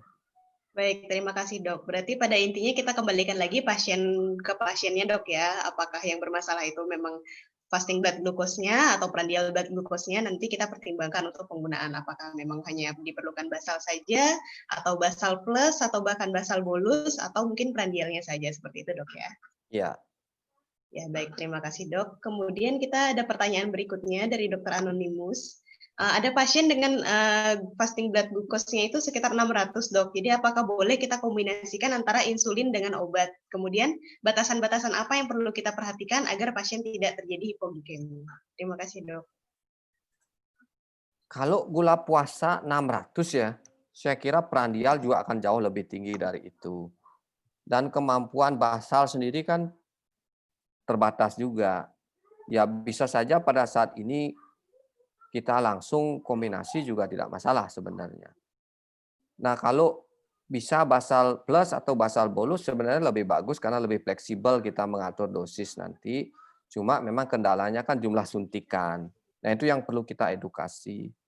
Kalau pasien nanti prefer dengan fleksibel dengan jumlah suntikan yang banyak, kita bisa langsung basal plus atau basal bolus kan. Atau kalau misalnya basal dengan oral juga boleh, tapi misalnya basalnya pasti akan cukup tinggi, kita mulai dengan prandial yang lebih dominan, mungkin yang ke prandial, kalau bisa juga kena basal kan. Kita yang insulin sensitizer misalnya. Tidak masalah sebenarnya, boleh kombinasi yang mana.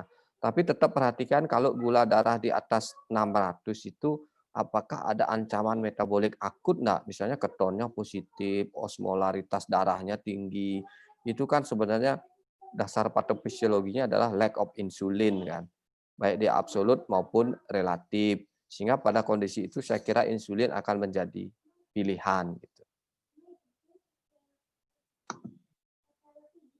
Halo? Baik dok, mohon maaf tadi sedikit terputus kendala jaringan. Kita lanjut ke pertanyaan berikutnya dok ya. Ya. Nah kalau misalnya ini pertanyaan kasus dok kebetulan. Jadi ada pasien usia 50 tahun dengan glukosa perendilnya belum terkontrol, HbA1c-nya lebih dari 8. Nah, sudah mendapatkan insulin basal dengan dosis 18 unit. Jadi bagaimana kita memodifikasi insulinnya, Dok? Apakah lantusnya tetap dinaikkan dulu sampai 0,5 unit per kilogram berat badan seperti yang sudah disampaikan tadi, atau bisa langsung kita kombinasi dengan insulin yang rapid acting itu? HbA1c-nya masih 8. Terus gulanya? 2 jam PP-nya dok yang belum mencapai kontrol. 2 jam PP-nya berapa? Belum mencapai. Basalnya tapi sudah ya. Gula darah puasanya sudah tercapai. Sudah tercapai dengan 18 unit basal dok. Ya kalau begini kasusnya kita tidak mesti menaikkan basalnya lagi. Kan salah satu indikasi kita mengintensifikasi dengan prandial insulin glulisin misalnya adalah pada pasien-pasien yang belum mencapai target kendali glikemik dalam hal ini HbA1c misalnya di bawah 7 atau belum mencapai kendali glikemik prandial blood glucose-nya belum mencapai target di bawah 180 tapi fastingnya sudah mencapai target 80 sampai 130.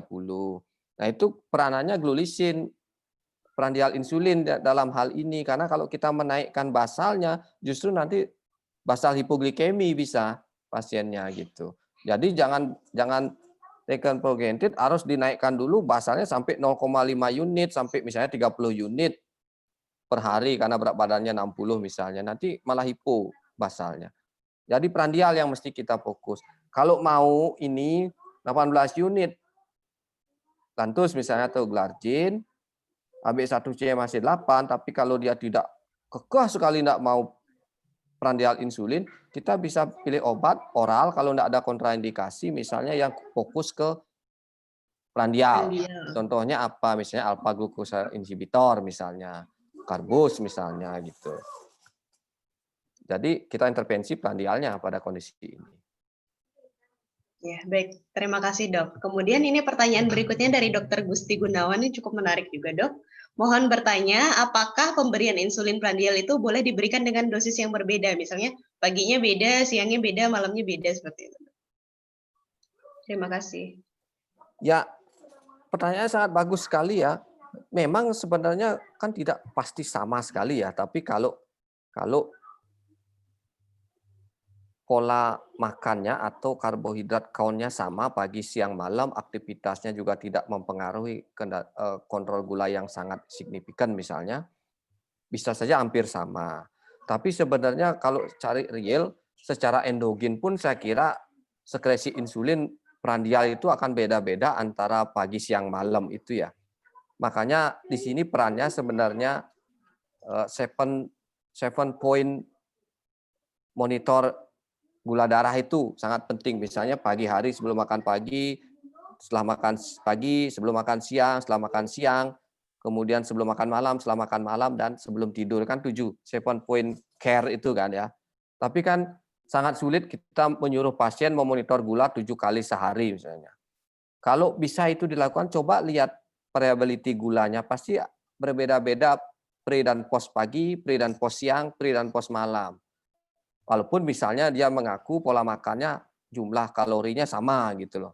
Jumlah karbohidratnya, ukuran rumah tangganya sama gitu misalnya. Itu pasti berbeda kondisi gulanya. Nah di situ sebenarnya peranan prandial juga akan berbeda kan. Jadi tidak masalah kalau beda-beda dosisnya. Saya beberapa punya pasien juga begitu. Kalau dia punya alat monitor gula di rumah, sekali saya minta dia sehari itu lebih dari 3 kali lah mengecek. Kalau bisa 7 point care tadi itu. Kalau lihat profilnya ini, coba lihat. Dan terbukti memang HbA1c setelah sekian bulan lebih baik gitu. Jadi tidak salah. Cuma kendalanya monitor ini yang agak susah. Kalau apalagi pasien yang national insurance kan tidak ditanggung glukometer misalnya. Tapi kalau pasien bisa diedukasi, beli alat sendiri, monitor gula sendiri akan lebih bagus saya kira. Saya kira itu Dokter Chelsea.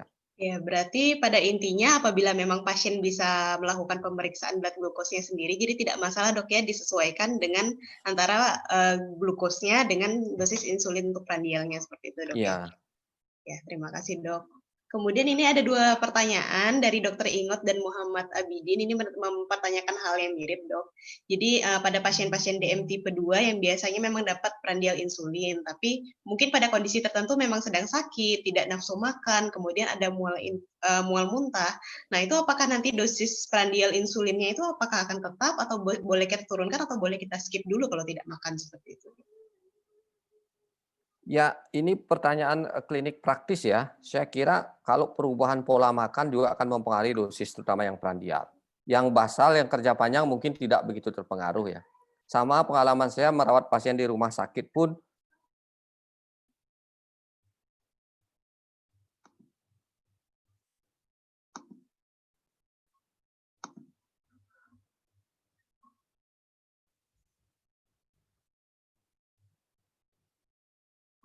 Halo dok?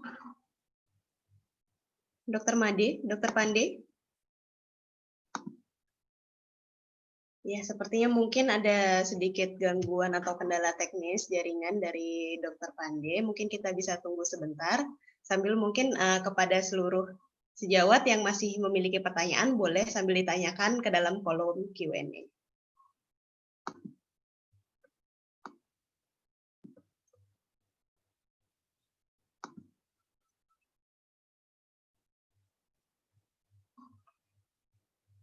Mungkin sambil menunggu bisa diputarkan dulu video untuk produknya.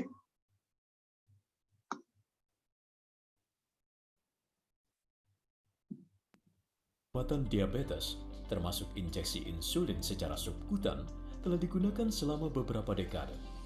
Pada umumnya, insulin short acting dikombinasikan dengan zinc membentuk hexamer untuk meningkatkan stabilitasnya.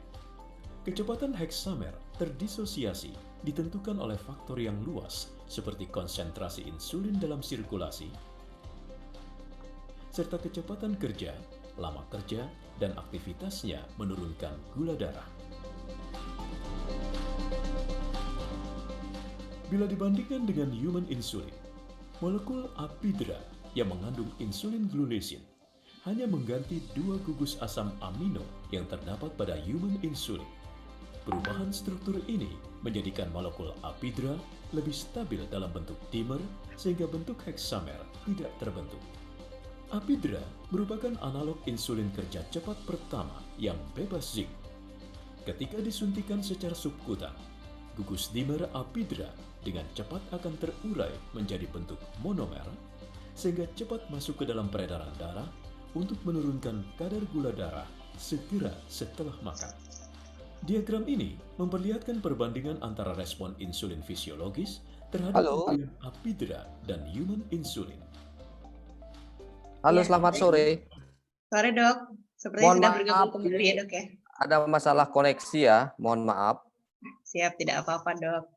Apa sudah terdengar kembali ya? Sudah dok. Kita Baik, lanjut ke pertanyaan.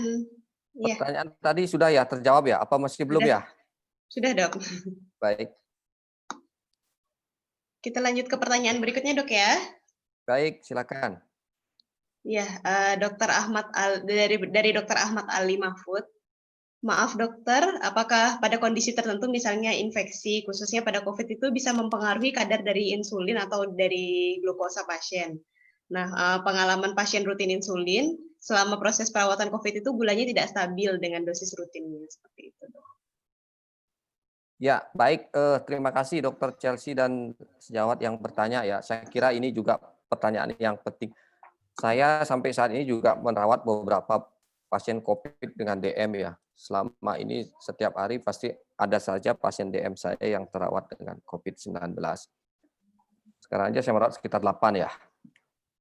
Masih di ruang isolasi semua. Dan pengalaman hampir 100% terjadi variability gula. Bahkan pasien yang tidak ada riwayat diabetes pun akhirnya terjadi hiperglikemi durante perawatan. Karena apa? Banyak sekali faktor-faktor yang menyebabkan variability gula pada pasien-pasien dengan COVID ini.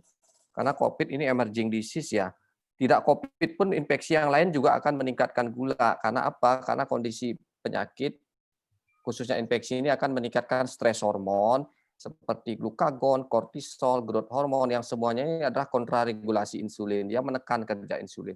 Terutama glukagon kan hormon yang antagonis insulin. Dia bersifat parakrin antara hormon insulin dan glukagon ini, saling menekan dia. Kalau infeksi glukagonnya meningkat, kortisolnya meningkat, dia menekan insulin dia di situ. Itu menunjukkan pasien yang di rumah terkontrol gulanya setelah opname jadi variability-nya berubah gitu. Yang kedua, kita tahu terapi COVID saat ini kan tidak ada yang pasti sekali, sehingga banyak obat sebagai modalitas yang diberikan, termasuk pemberian glukokortikoid, steroid itu juga seperti yang saya sampaikan, kortisol itu kan juga kontraregulasi insulin. Nah, pada COVID yang berat itu kan diberikan steroid itu sebagai antiinflamasinya.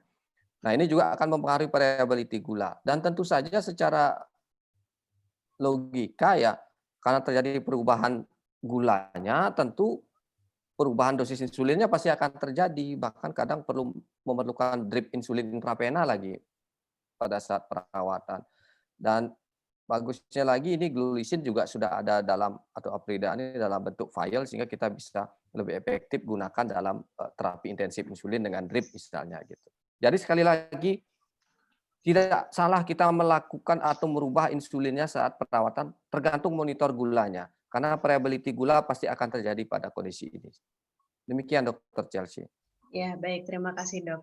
Kemudian mungkin boleh tadi direview sedikit lagi, Dok, mengenai pertanyaan sebelumnya tadi yang bahwa pasien yang sudah mendapatkan perandial insulin tapi pada kondisi tertentu tidak nafsu makan, ada mual muntah atau mungkin skip meal. Ya, sekali lagi kalau kita memberikan perandial insulin kan monitoring kita adalah perandial glukos kan atau preprandial glukos setelahnya, misalnya suntik pagi ya preprandial siang gitu atau postprandial pagi 2 jam setelah makan pagi misalnya. Nah, kalau dia tidak mendapatkan asupan makanan yang memadai, kemungkinan prandial glukosnya juga akan bagus-bagus saja, malah cenderung agak rendah kan. Ya kita skip prandial insulinnya tidak masalah, tapi basal insulinnya masih diperlukan biasanya. Nah, pada pasien-pasien di rumah sakit pun yang tidak bisa intake oral baik, kan biasanya diberikan asupan lewat sonde kan. Bisa diet cair misalnya 4-6 kali sehari. Nah, pada saat setiap memberikan prandial sonde itu akan terjadi peak prandial glukos kan. Nah, itu kita harus cover juga dengan prandial misalnya glulisin ini. Kalau diberikan 4 kali, ya 4 kali kita berikan karena porsinya sama kan. Mungkin dosis setiap porsi itu akan lebih rendah dibandingkan pada saat dia makan kondisi normal 3 kali sehari gitu misalnya. Jadi sekali lagi tidak salah tergantung kondisi gulanya. Kalau memberikan insulin glulisin ya prandial glukosnya kita harus monitoring. Ya, baik. Terima kasih, Dok. Kemudian ini ada beberapa pertanyaan, salah satunya dari Dr. Filia Limanta bertanya mengenai ada pasien bila misalnya gula darahnya sudah terkontrol, HbA1c-nya juga sudah mencapai target. Nah, apakah insulin ini bisa justru di-switch ke oral kembali? Dan itu bila memang bisa, kapan dan bagaimana caranya? Terima kasih, Dok. Iya, ini juga sering menjadi pertanyaan buat pasien ya. Dokter sudah memberi saya insulin ini, tapi berapa bulan ini kan bagus terus gula saya, Dok. Boleh enggak saya stop atau ganti pil gitu? Ya, kalau saya ditanya seperti itu oleh pasien, biasanya saya jawab tergantung indikasi insulin yang kita berikan pada waktu itu. Kalau pasiennya sudah lama diabetes, seperti yang saya sampaikan di awal, diabetes adalah penyakit kronik yang progresif. Secara gradual terjadi penurunan fungsi sel beta pankreas. Dan dari studi bahwa bangsa Asia, pasien Asia itu justru sejak awal sudah terjadi penurunan fungsi sel beta, sehingga akhirnya lebih cepat memerlukan insulin gitu. Nah, kalau insulin yang kita berikan ke pasien kita, indikasinya adalah pasien-pasien yang gagal dengan terapi oral kombinasi dosis optimal gitu misalnya. Sudah dapat 3 macam obat oral, dosisnya optimal, ternyata glycemic control-nya tidak tercapai, HbA1c-nya masih 8,5, 9, gula fasting prandialnya masih tinggi. Akhirnya kita memutuskan inisiasi insulin dan intensifikasi insulin kan gitu.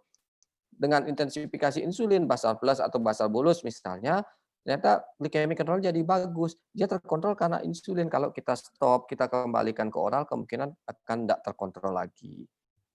Lain halnya kalau indikasi insulin yang kita berikan dulu, misalnya pasien dengan oral terkendali, tapi masuk kena COVID, kena pneumonia, perioperatif gitu misalnya, yang pada saat itu terjadi variability gula, tiba-tiba increment gulanya tinggi, mau perioperatif, mau mengatasi infeksi, gulanya harus segera diturunkan, kita berikan insulin. Setelah fase post operatif atau fase infeksinya teratasi, bisa saja kita kembalikan ke oral seperti itu. Jadi sekali lagi tergantung indikasi pada saat kita memulai terapi insulin, gitu ya.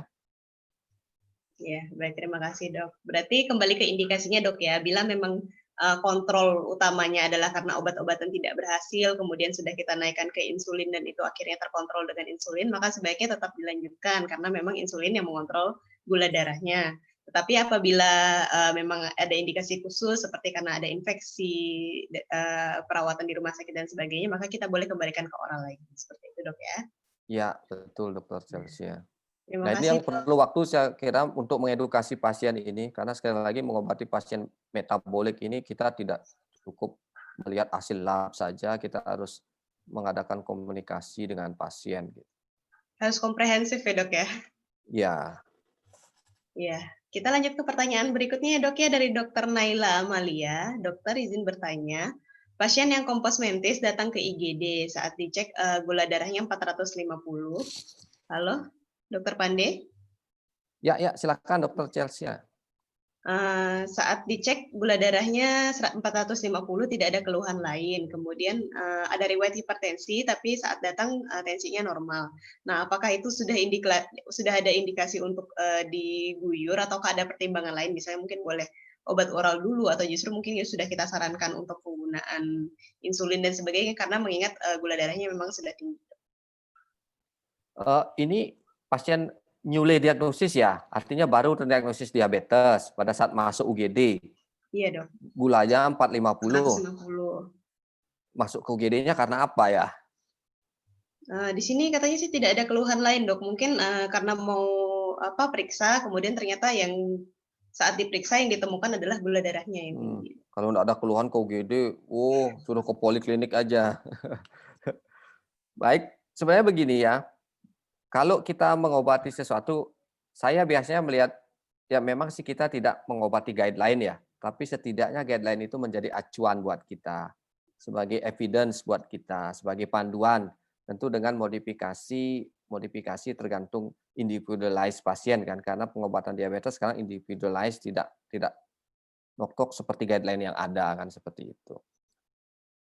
Nah, kalau ke UGD pasien ini pasti ada keluhan, sebenarnya kita bisa anamnesis apakah ada gejala klasik yang berat dari diabetes, misalnya penurunan berat badannya yang drastis, poliurinya yang masif gitu misalnya, gula di atas 200 atau 350 itu biasanya AB1C-nya sudah di atas 9.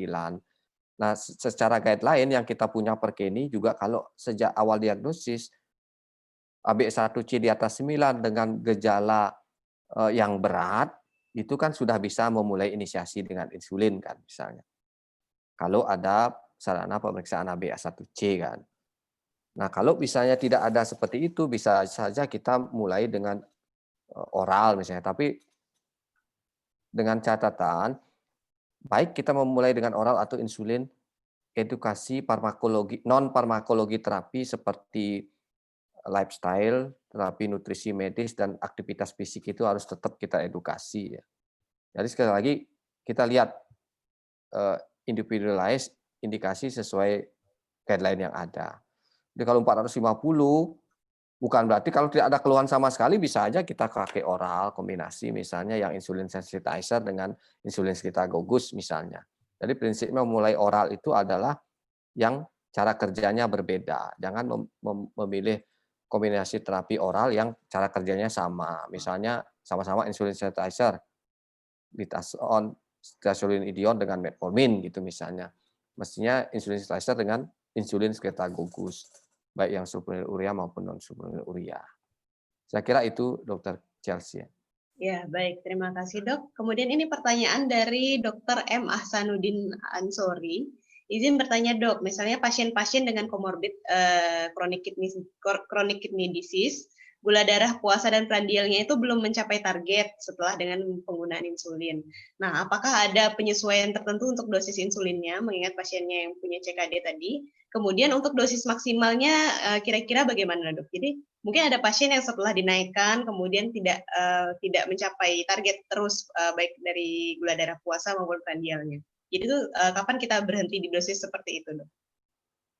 Terima kasih, dok. Ya, terima kasih. Sebenarnya insulin itu tidak ada dosis maksimal ya, tergantung target glikemik yang kita ingin capai. Cuma kita harus pikirkan kalau dosisnya sangat tinggi sekali, karena kebutuhan insulin kan biasanya rata-rata sampai 2 unit per kilogram berat badan per hari kan untuk orang normal. Kalau sampai dapat basal 80 sehari, prandial 3 kali 50 itu kan sudah tidak rasional sebenarnya. Nah, ini harus kita evaluasi. Dia benar nyuntik apa tidak? Teknik nyuntiknya benar apa tidak? Karena sekali lagi, apa yang kita suntikan sama pentingnya dengan bagaimana kita menyuntikkan. Memilih jarum, menyimpan insulin itu penting kita. Kemudian yang kedua kita harus gali karbohidrat count dia sudah sesuai enggak pola makannya, terapi nutrisinya gitu ya. Kalau ternyata sudah sesuai, nah berbalik pada pertanyaan kondisi CKD, misalnya sekalipun yang kronik hemodialisis ya, yang reguler hemodialisis, tidak ada kontraindikasi pemakaian insulin sebenarnya. Baik basal maupun prandial. Cuma memang pada pasien-pasien gangguan fungsi ginjal, yang terutama stage 5 yang reguler hemodialisis, sering terlihat gulanya jadi kelihatan bagus gitu. Sehingga berhati-hati supaya tidak hipoglikemi. Kenapa kelihatan bagus? Yang pertama, clearance insulin itu kan dari ekskresi ginjal sebenarnya.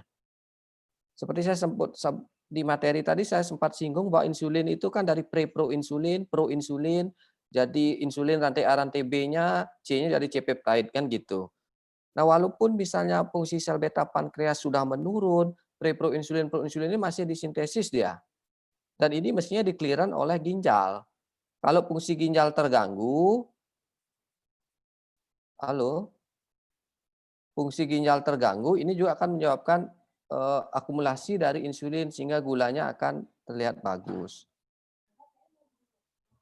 Jaringan kembali, jadi mungkin kita tunggu Halo? Iya, siap.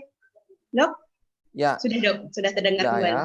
Mungkin itu ya. Jadi sekali lagi, clearance insulin itu jadi terganggu, sehingga akumulasi dari pre-pro atau proinsulin di tubuh sehingga gulanya jadi kelihatan bagus. Yang kedua, cairan dialisat untuk dialisis itu juga akan memperbaiki resistensi insulin yang terjadi. Nah, ini akan membuat...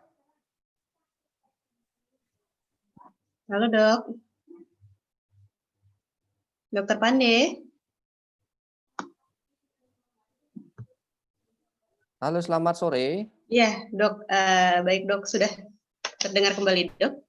Jadi sekali lagi, Dokter Chelsea, bukan berarti ada dosis maksimal untuk gangguan fungsi ginjal ya. Tergantung target gula yang kita capai. Kalau belum mencapai target, kita bisa naikkan. Tapi hati-hati, pada gangguan fungsi ginjal biasanya risiko hiponya tinggi.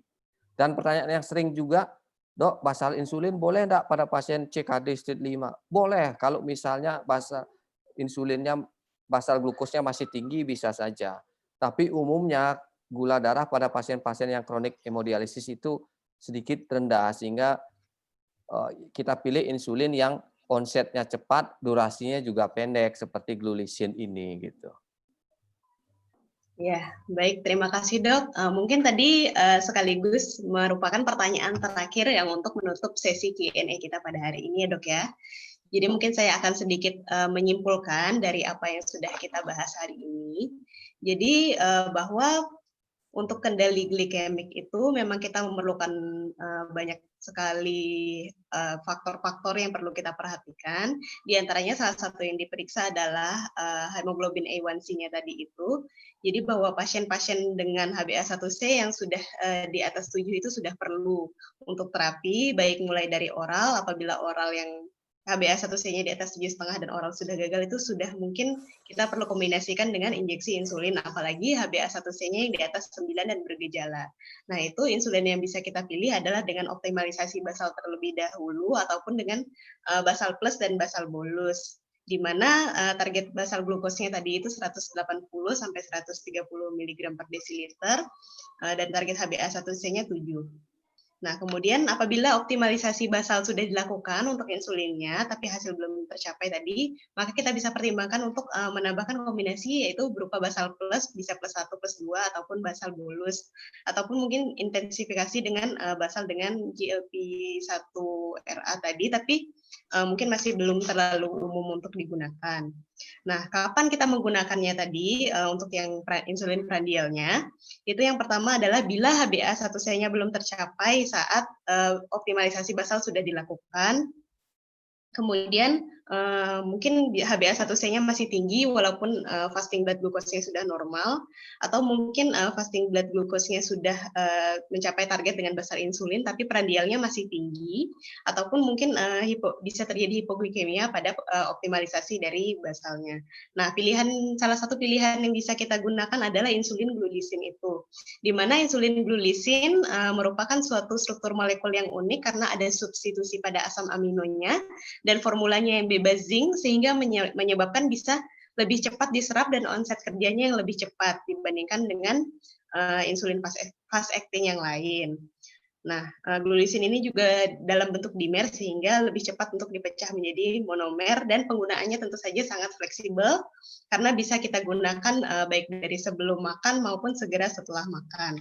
Dan berdasarkan studi-studi yang ada bahwa penggunaan basal bolus ini atau glargine plus glulisin itu bisa menurunkan HbA1c secara bermakna. Dibandingkan dengan premix yang fixed dose juga, untuk insulin prandial dengan ditambahkan dengan basal ini, setelah optimalisasi basal, itu bisa memberikan manfaat yang lebih karena bisa mengontrol HbA1c dengan lebih baik juga, dan risiko hipoglikemia juga lebih rendah daripada penggunaan yang premix. Baik, mungkin untuk dari Dr. Pandey sendiri, mungkin apakah ada tambahan atau mungkin ada kata-kata penutup atau pesan-pesan yang ingin disampaikan kepada seluruh peserta webinar, Dok? Silakan. Baik, Dokter Chelsea, terima kasih. Bapak Ibu sejawat dokter sekalian, sekali lagi saya sharing informasi bahwa diabetes ini penyakit kronik progresif ya. Prevalensi insidensinya selalu meningkat termasuk di negara kita. Dan modalitas terapi yang kita punya dan saya kira sudah masuk JKN juga, ini insulin itu kan semua masuk, termasuk glulisin ini sebagai rapid acting prandial insulin. Sekali lagi jangan ragu-ragu memberikan terapi insulin kalau memang sudah indikasi.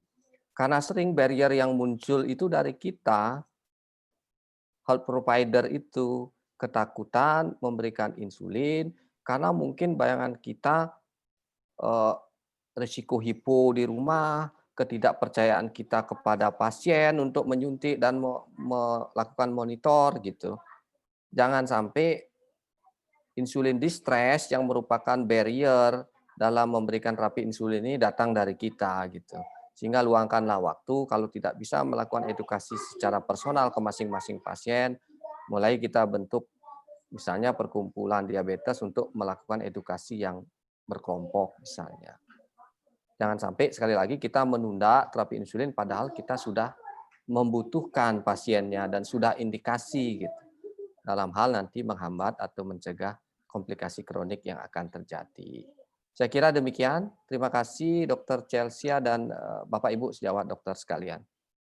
Baik, terima kasih banyak kepada Dr. Pandey selaku pembicara pada hari ini yang sudah banyak membagikan ilmu dan sharingnya kepada kita. Terima kasih juga kepada seluruh peserta yang sudah antusias dan aktif dalam mengikuti webinar pada kali ini. Mohon maaf bila ada pertanyaan-pertanyaan yang belum bisa terjawab. Terima kasih juga kepada tim dari Sanofi sebagai pendukung acara kita pada hari ini. Dan kemudian tidak lupa juga terima kasih kepada tim dari Halodoc. Baik, saya kembalikan kepada Christopher dari Halodoc untuk menutup acara kita pada hari ini. Oke, baik. Terima kasih Dr. Chelsea. Tidak terasa pemaparan materi yang luar biasa dari Dr. Pande sudah selesai, dan kita sudah berada pada akhir acara webinar Halodoc dengan topik The Role of Prandial Insulin After Basal Optimization yang didukung oleh Sanofi. Kami dari panitia webinar berharap webinar hari ini dapat berguna bagi rekan-rekan sekalian. Dan sedikit informasi, untuk sertifikat akan kami kirimkan beberapa minggu setelah acara ini via email. Dan informasi mengenai jadwal webinar seperti biasa akan infokan melalui grup-grup yang dibuat, serta untuk materi dan video dari webinar hari ini akan kami kirimkan melalui grup juga yang telah dibuat maksimum malam ini. Akhir kata, saya mengucapkan terima kasih banyak kepada pembicara kita hari ini, Dr. Pande, moderator kita, Dr. Chelsea, dan juga tidak lupa kepada Sanofi yang telah mendukung jalannya acara webinar Halodoc pada hari ini. Semoga kita dapat berjumpa lagi di lain kesempatan. Terima kasih semuanya. Terima kasih, selamat sore Bapak Ibu, dokter sekalian.